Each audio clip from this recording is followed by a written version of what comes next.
दमा फेफड़ों की एक बीमारी है। दुनिया भर में मई के महीने में इसका आलमी दिन मनाया जाता है। नॉन एलर्जिक दमा, पेशावराना दमा, शदीद दमा, इन तीनों अक़साम में से कोई एक दमा किसी को कहीं भी और किसी भी वक्त हो सकता है।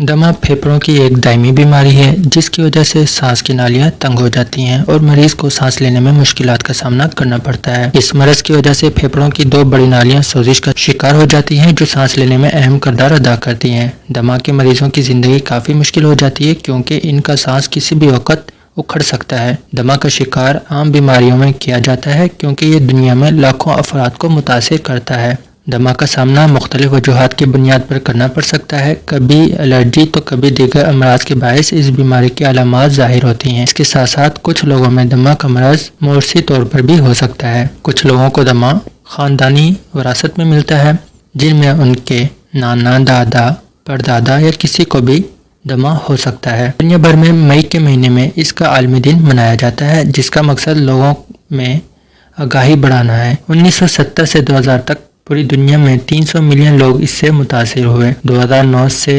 लेकर 2020 तक 2,50,000 लोगों के मौत सिर्फ दमा से हुए।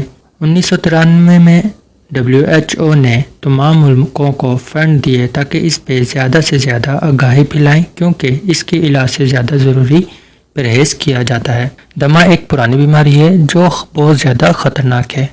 ये बीमारी फेफड़ों को मुतासिर करती है। इसकी वजह से फेफड़ों और सांस लेने वाली नालियों में जकड़न और सोजिश की वजह से सांस लेने में मुश्किल पैदा हो जाती है। ये बीमारी बच्चों को ज़्यादा अरसे तक बहुत ज़्यादा मुतासिर करती है। इसके अलावा ये बड़ी उम्र के लोगों को भी मुतासिर कर सकती है। दमा की वजह से सांस में मुश्किलात का सामना करना पड़ता है। छाती में भी जकड़न इस बीमारी की वजह से होती है। इसके साथ शदीद खांसी बलाहक हो सकती है।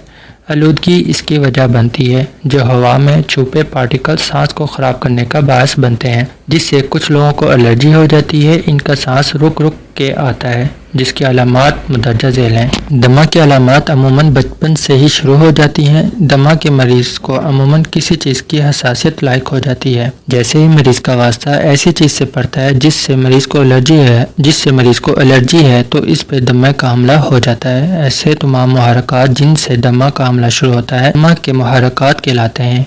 एक मरीज़ के मुहर्रकात दूसरे से मुख्तलिफ हो सकते हैं। सर्दी, नज़ला, ज़ुकाम, सांस का इन्फेक्शन, धुआं, मिट्टी, गर्दो गुबार, हवाई आलूदगी, पालतू जानवरों के बाल, परिंदों के पर, स्प्रे, केमिकल्स की बू, परफ्यूम, कुछ ख़ास किस्म के अद्वियात, कलीं से उठने वाली गर्द, सांस के साथ सीटी की आवाज़ आने, सीने की जकड़न, खांसी, सांस की तकलीफ अमूमन दमा की अलामात हैं। ये कुछ ऐसी चीज़ें हैं जो ख़ास कर दमा की वजूहात बनती हैं।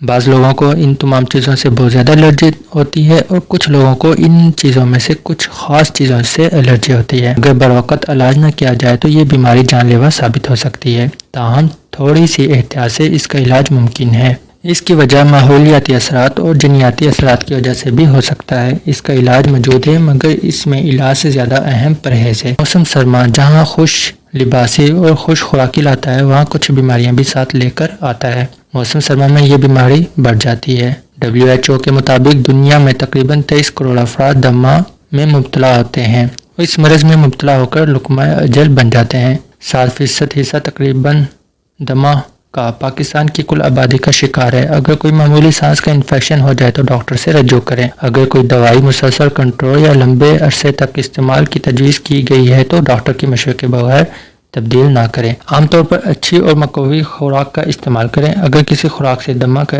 अटैक शिद्दत इख्तियार करता हो तो इसका इस्तेमाल तर्क कर दें। दमे का हमला हो जाए तो इस सूरत हाल में डॉक्टर से फ़ौरन रजू करें। इंसानी ज़िंदगी दुनिया की सबसे कीमती अशिया में से एक है। इसका ख्याल रखें और हमेशा एहतियात करें। दमे की कुछ इकसाम होती हैं। एलर्जिक दमा, अगर आपको दमा के अलामात का सामना हो तो आपकी सांस की नालियाँ कुछ चीज़ों की वजह से हसासियत का शिकार हो जाती हैं। इन चीज़ों में जानवरों के बाल और फ़िज़ा में मौजूद मुख्तलिफ ज़रात शामिल हैं। जब ये ज़रात आपके जिस्म में दाखिल होते हैं तो आपका मुदाफ़ती निज़ाम रद्द अमल ज़ाहिर करता है जिसकी वजह से सांस की नालियों के पट्टे सिकुड़ना शुरू हो जाते हैं जिसकी वजह से कुछ दिनों बाद सांस की नालियों की सोजिश ہو جاتی ہے اور ان میں بلغم بننا شروع ہو جاتا ہے اور اس کو الرجک دمہ کو موسمی دمہ بھی کہا جاتا ہے۔ نان الرجک دمہ نامعلوم وجوہات کی بنیاد پر لاحق ہوتا ہے۔ دمے کی ایک قسم عمر کے آخری حصے میں لاحق ہو سکتی ہے اور دوسری اقسام کے برعکس زیادہ شدت اختیار کر سکتی ہے۔ ورزشی دمہ ورزش کرنے کی وجہ سے سانس لینے میں مدد دینے والی نالیاں تنگ ہو جاتی ہیں، جس کی وجہ سے کھانسی اور سانس لینے میں مشکلات کا سامنا کرنا پڑتا ہے۔ بعض اوقات آفس کے ماحول میں ایسے ذرات پائے جاتے ہیں جن کی وجہ سے سانس لینے میں مشکلات کا سامنا کرنا پڑتا ہے۔ جیسے ہی آپ آفس سے باہر نکلتے ہیں، اس کی علامات میں کمی آنا شروع ہو جاتی ہے۔ شدید دمہ کی علامات کو کسی بھی قسم کے علاج کی مدد سے ختم نہیں کیا جا سکتا۔ شدید دمہ لاحق ہونے کی صورت میں زندگی بہت منفی اثرات ظاہر ہوتے ہیں۔